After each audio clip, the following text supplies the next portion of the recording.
acquaintances. They share a genuine friendship. The president's family, including his wife Margaret and their son Connor, is at Camp David, preparing for a charity event. Banning isn't just the president's bodyguard. He's close to the entire family. We see this when he helps Margaret pick out a pair of earrings for the evening and offers Connor some advice on what it takes to be a good agent. As it's time to head to the fundraiser, the weather takes a turn for the worse, with heavy snowfall setting the scene.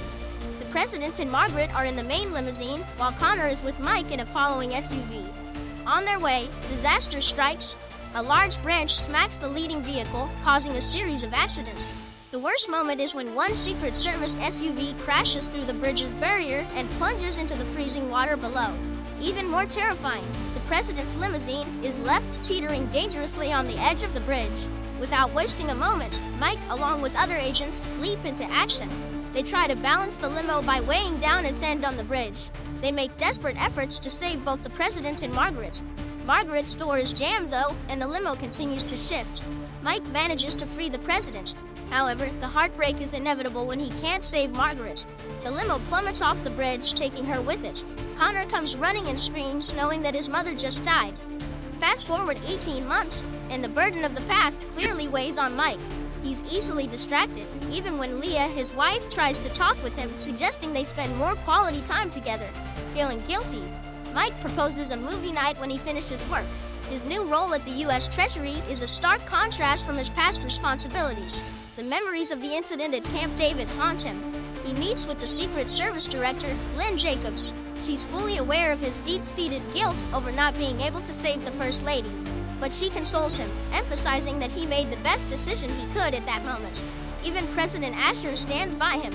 He just doesn't want to see Mike and be reminded of the tragedy. Meanwhile, President Asher is with his son, Connor.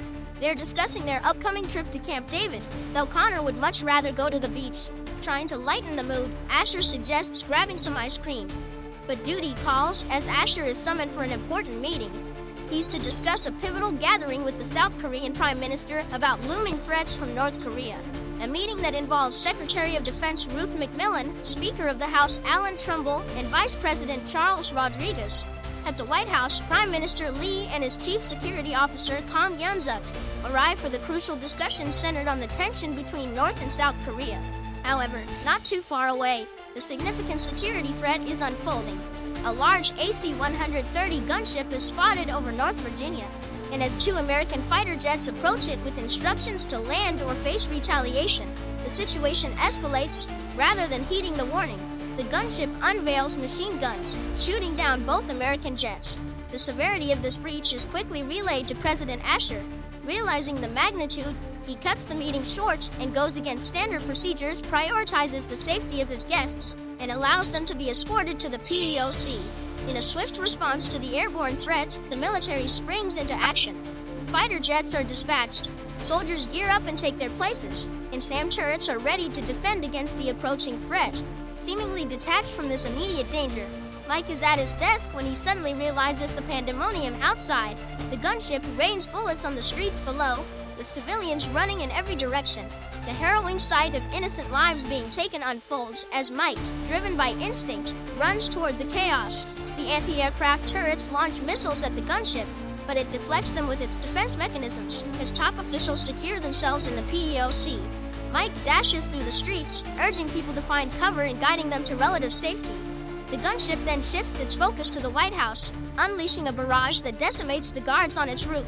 Just as all seems lost, a fighter jet swoops in, releasing a missile that strikes true. The gunship, now in flames, collides with the iconic Washington Monument before smashing into the ground. The impact causes the top of the monument to crumble, crushing several tourists below in a heart-wrenching scene. Inside the safety of the bunker, President Asher's primary concern remains his son. He urgently instructs the officials with him to ensure Connor's safety amidst the chaos. Outside, the aftermath of the gunship's destruction leaves Mike staring at the devastation.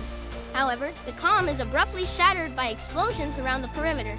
Mike quickly spots some of the culprits, bombers aiming to breach the White House fences. He manages to neutralize one, but another succeeds in his mission. A fresh wave of terror unfolds as Korean insurgents deploy smoke grenades, masking their assault. They then shoot some RPGs, tearing through the White House gates. A fierce gunfight erupts between the attackers and the Secret Service, with significant casualties on both sides. As Mike throws himself into the fray, the situation becomes even graver with two large trucks approaching. Meanwhile, inside the Pentagon's crisis room, Jacobs convenes a meeting with Ray Monroe, General Clegg, and other top officials. They're quickly briefed on the unfolding nightmare at the White House. Back at the battleground, the Secret Service is outmatched and outgunned, with many officers falling to the relentless assault. Mike's sharpshooting skills come in clutch, and the military reinforcements are on their way to the scene.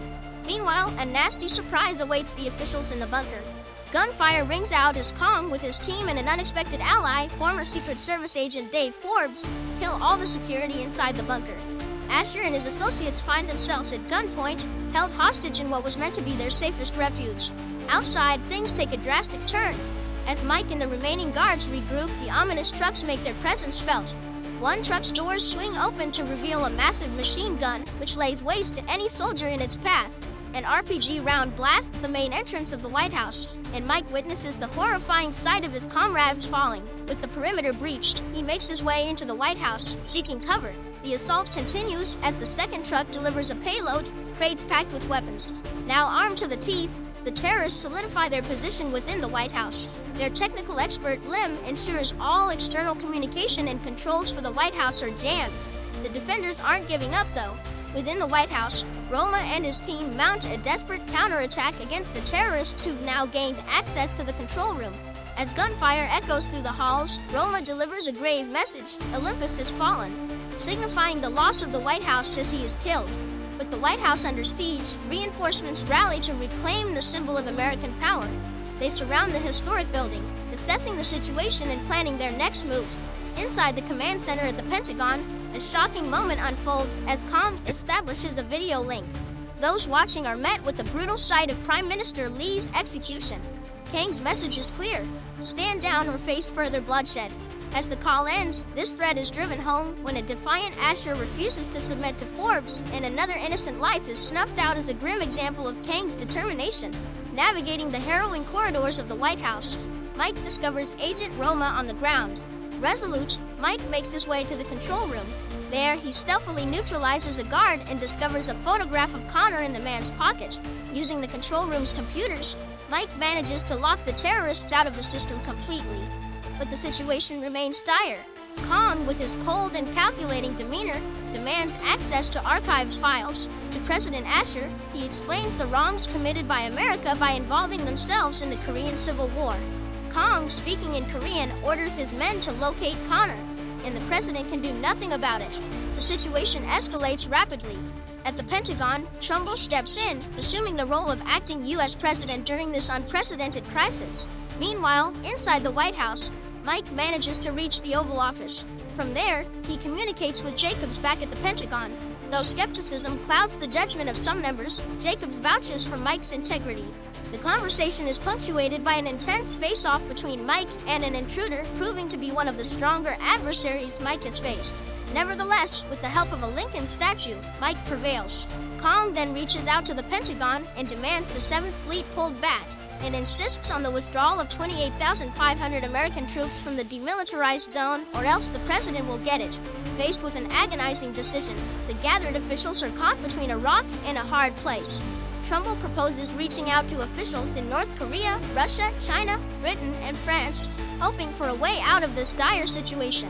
In the bunker, tension peaks as Kong wields a knife, pressuring Admiral Honig for the Cerberus code. Reluctantly, under Asher's distressed watch, Honig reveals the code. Kong quickly activates it. Alarms sound at the Pentagon when NORAD reports the Cerberus code's activation. In the White House, Mike sends the Pentagon a picture of an assassin's tattoo, seeking updates. Trumbull informs him about the code's grave implications. It can shut down the nation's nuclear defenses. Only the president from the bunker's computer can alter it. They deduce Kang's interest in Connor is to control Asher. Trumbull tasks Mike with finding and protecting Connor. Kong, after seeing Mike's actions on surveillance, demands to know more about him from Forbes, and decides Mike must be dealt with immediately. His men start searching the living quarters to find their intruder. But in the meantime, Mike discovers Connor hiding in Lincoln's bedroom's hidden walls. Mike manages to safely extract him just as more terrorists enter, firing their weapons at the wall. To calm Connor's fears, Mike reassures him that his father